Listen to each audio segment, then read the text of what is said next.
देखिए ना, स्कूल में देने के लिए अगर हम बात करेंगे तो 5,000 रुपये नहीं देता, परंतु कोचिंग क्लासेस में 100 लाख रुपये देने को दे रहा है। मेंटालिटी की बात है, ये दोनों चाहिए नॉलेज एक्सेस।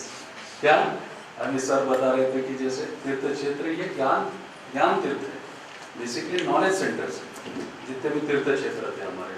अब क्या है, अब हम तीर्थ पे जाते हैं तो क्या हो गया, फैशन स्ट्रीट बना दिया, रिलीजियस फैशन स्ट्रीट।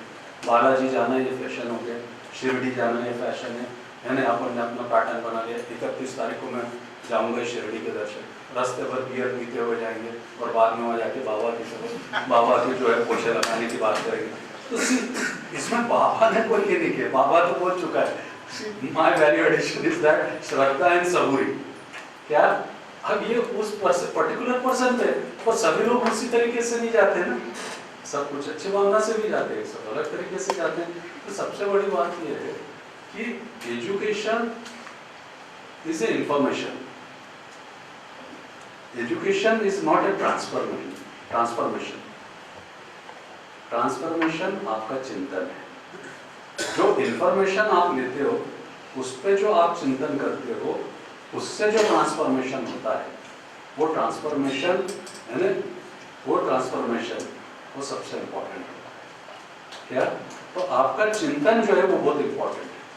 तो जो इंफॉर्मेशन है आपको वो होना चाहिए, इंफॉर्मेशन किसी भी तरीके की हो, किसी भी स्टेज की हो, उसके बाद में आपका चिंतन हो, अच्छा क्या है बुरा है, इसके ऊपर आपका निर्णय बन जाता है, देवगुण आपके प्रतिगुण पर प्रभाव देते हैं।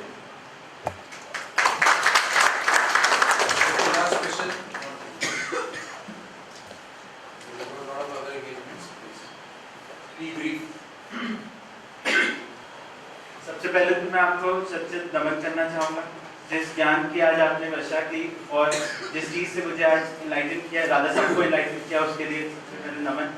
और उसके बाद मैं एक छोटा सा क्वेश्चन ये पूछना चाहूँगा कि जब भी राजनीति में घुसने की बात होती है तो सबसे पहला ऑब्स्टेकल जो मुझे लगता है वो घर से होता है।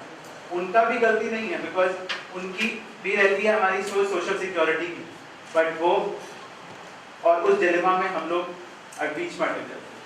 कभी नदी को देखा है उद्गम की जगह बड़ी संकरी होती है, और जहाँ से उद्गम होता है वहाँ पर पहाड़ होता है। कितनी बार उछलते हुए आना पड़ता है उसको, खुद को पीटते हुए आना पड़ता है, खुद को पटकते हुए आना पड़ता है, और आते आते जब वो मैदान पे आती तभी विशाल बनती है। पहले ही घर से अगर तुम्हें झटका नहीं लगेगा और एयर कंडीशन में बैठ कर बाहर निकलोगे तो फिर तुम संघर्ष क्या कर पाओगे? वो लक्ष्य ही है जो संघर्ष के बिना हासिल है, और जब लक्ष्य हासिल करने के लिए पहला संघर्ष करना पड़ता है तो पक्का बाहर निकलोगे, क्योंकि तुम्हें अच्छे बुरे की पहचान करके बाहर छोड़ा जाएगा। क्या, अच्छी चीज़ों की सीख देकर समझाए बाहर छोड़ा जाएगा, बुरों की सीख देकर बाहर छोड़ा जाएगा। और जब आप घर वालों की बातें समझकर और संघर्ष से जब बाहर पड़ते हो तो जिस तरीके से नदी बोल देती है कि फिर वापस लौट कर नहीं आना, अब तो प्रवाहमान रहना है। क्या, उस तरीके से जब नदी प्रवाहमान बन जाती है तो गंगोत्री से निकली हुई गंगा ये एक देश की जीवन दायिनी बना कहलाती है, लाइफ लाइन कहलाती है। वही नर्मदा पवित्रता का जो है सागर कहलाती है, वही गोदावरी और वही कावेरी आज जो है भारतवर्ष को एक रूप में, एक सूत्र में यमुना के कृष्ण के रूप में याद दिलाते हुए बांधती है। तो जीवन एक बहते हुए पानी का समान है, जिसका उद्गम का स्रोत ही बड़ा जो है कठिन होता है। हर विचार का स्रोत ही इस तरीके से होता है, हर विचार भी संघर्ष से निर्माण होता है, हर व्यक्तित्व संघर्ष से निर्माण होता है। और संघर्ष घर का हो या बाहर का हो, आत्मा का हो या फिर बाहर बाह्य वातावरण का हो, तो संघर्ष तो संघर्ष होता है।